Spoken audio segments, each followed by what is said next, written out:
Variation d'une fonction. Définition. On considère une fonction f définie sur un intervalle i et deux réels a et b de cet intervalle. Une fonction f est croissante si f de a et f de b sont rangés dans le même ordre que a et b. Sur cet exemple, lorsqu'on parcourt la courbe représentée de gauche à droite, elle monte. La fonction est croissante. Si on considère un réel a et son image f de a, puis un réel b avec a plus petit que b et son image f de b,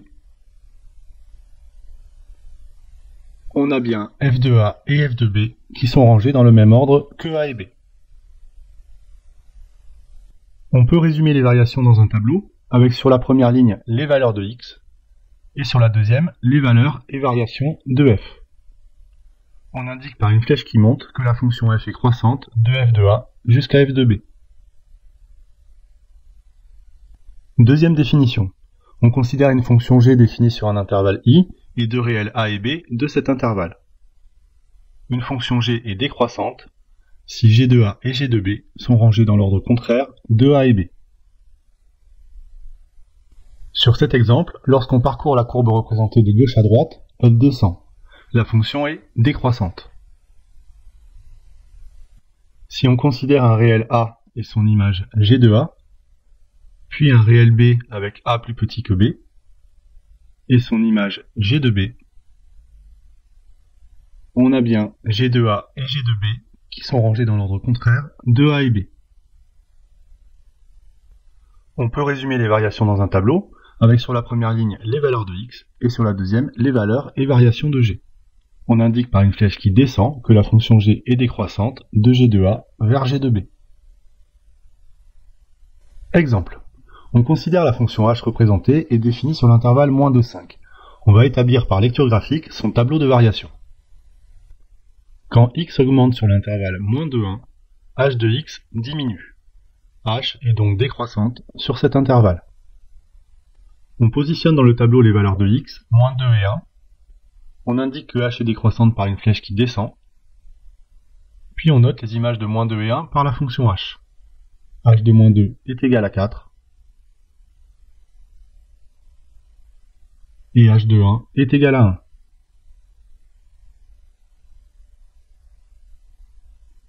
Quand x augmente sur l'intervalle 1, 3, h de x augmente aussi. h est donc croissante sur cet intervalle. On indique dans le tableau que h est croissante par une flèche qui monte pour x compris entre 1 et 3, et on ajoute l'image par h de 3. h de 3 est égal à 3. Quand x augmente sur l'intervalle 3, 5, h de x diminue. h est donc décroissante sur cet intervalle. On indique que h est décroissante par une flèche qui descend pour x compris entre 3 et 5, et on ajoute l'image par h de 5. h de 5 est égal à moins 1.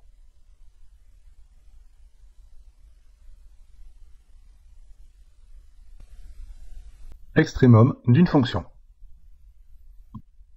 Le maximum d'une fonction f sur un intervalle AB, s'il existe, est la plus grande valeur des images f de x atteintes pour tout réel x appartenant à l'intervalle AB. Dans cet exemple, on voit que f admet un maximum f de alpha et qu'il est atteint pour x égale alpha.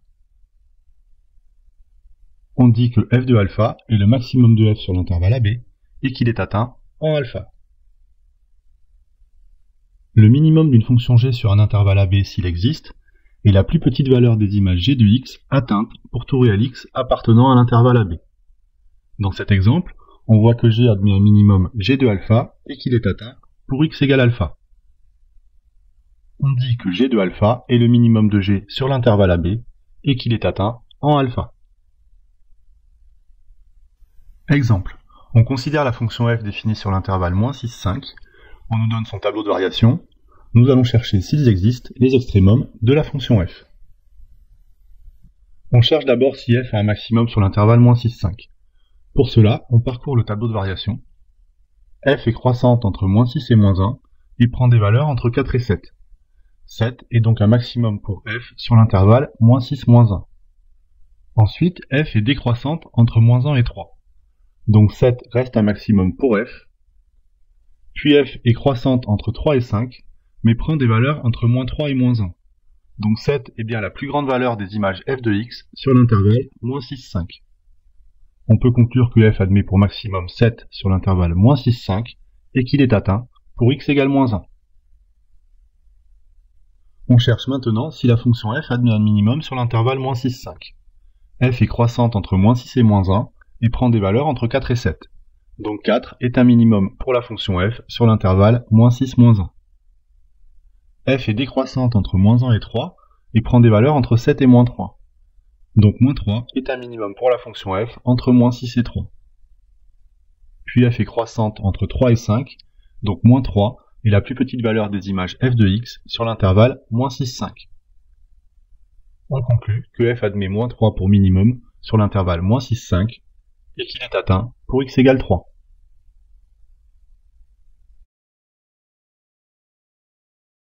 Définition d'une fonction paire et d'une fonction impaire. Nous allons tout d'abord définir un ensemble symétrique. Un ensemble I de R est symétrique par rapport à l'origine O si pour tout x appartenant à I, moins x appartient aussi à l'ensemble I. Sur la figure, l'ensemble I est représenté en rouge. Il est symétrique par rapport à l'origine O, et si x appartient à I, alors moins x appartient aussi à l'intervalle I. Définition. On considère une fonction f définie sur un ensemble I de R symétrique par rapport à O. La fonction f est paire si et seulement si pour tout réel x de I, f de moins x est égal à f de x.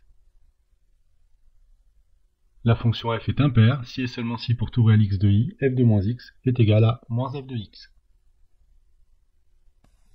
Premier exemple, on considère la fonction f définie par f de x égale 1 plus 1 sur x au carré sur l'intervalle I moins l'infini 0 union 0 plus l'infini.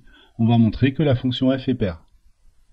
On vérifie que si x appartient à I, alors moins x appartient aussi à I. Si x appartient à moins l'infini 0, alors moins x appartient à 0 plus l'infini, et donc à I. Si x appartient à 0 plus l'infini, alors moins x appartient à moins l'infini 0, et donc aussi à I. L'ensemble I est donc bien symétrique par rapport à l'origine. On a bien pour tout x appartenant à I, moins x appartient à I. On vérifie maintenant que pour tout x appartenant à I, f de moins x est égal à f de x. f de moins x est égal à 1 plus 1 sur moins x au carré. Or moins x au carré est égal à x au carré. Donc f de moins x est égal à 1 plus 1 sur x au carré. On a bien pour tout x appartenant à I, f de moins x est égal à f de x, et donc la fonction est paire. Deuxième exemple, on considère la fonction g définie par g de x égale 3x au cube moins x sur R. On va montrer que la fonction g est impaire. Pour tout nombre x appartenant à R, on a bien moins x qui appartient à R. L'ensemble R est symétrique par rapport à l'origine. On vérifie maintenant que g de moins x est égal à moins g de x.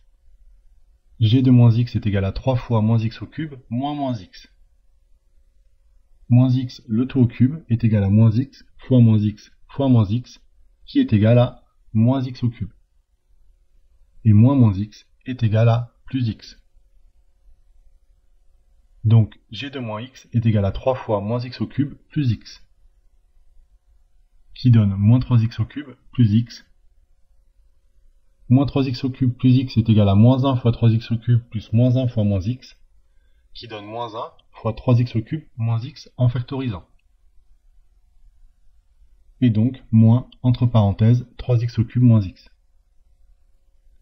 G de moins x est égal à moins, entre parenthèses, 3x au cube moins x. Donc g de moins x est égal à moins g de x. La fonction g est donc impaire. Représentation graphique des fonctions paires et impaires. Propriété. Lorsqu'une fonction est paire, sa courbe représentative est symétrique par rapport à l'axe des ordonnées. Si une fonction est paire, pour tout x de son ensemble de définition, f de moins x est égal à f de x. On voit sur cette animation que sur un intervalle symétrique par rapport à l'origine, la courbe est symétrique par rapport à l'axe des ordonnées. Si f est une fonction paire, pour toute valeur x de l'ensemble de définition, les points de coordonnées x f de x et moins x f de moins x sont symétriques par rapport à l'axe des ordonnées.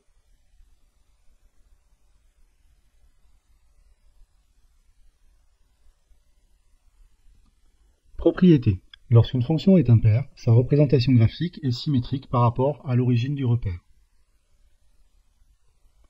Si une fonction f est impaire, pour tout x de son ensemble de définition, f de moins x est égal à moins f de x.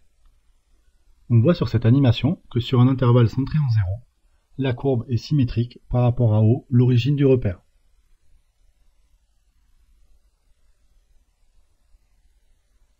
Si une fonction est impaire, pour toute valeur x de l'ensemble de définition, les points de coordonnées x f de x et moins x f de moins x sont symétriques par rapport à l'origine O du repère.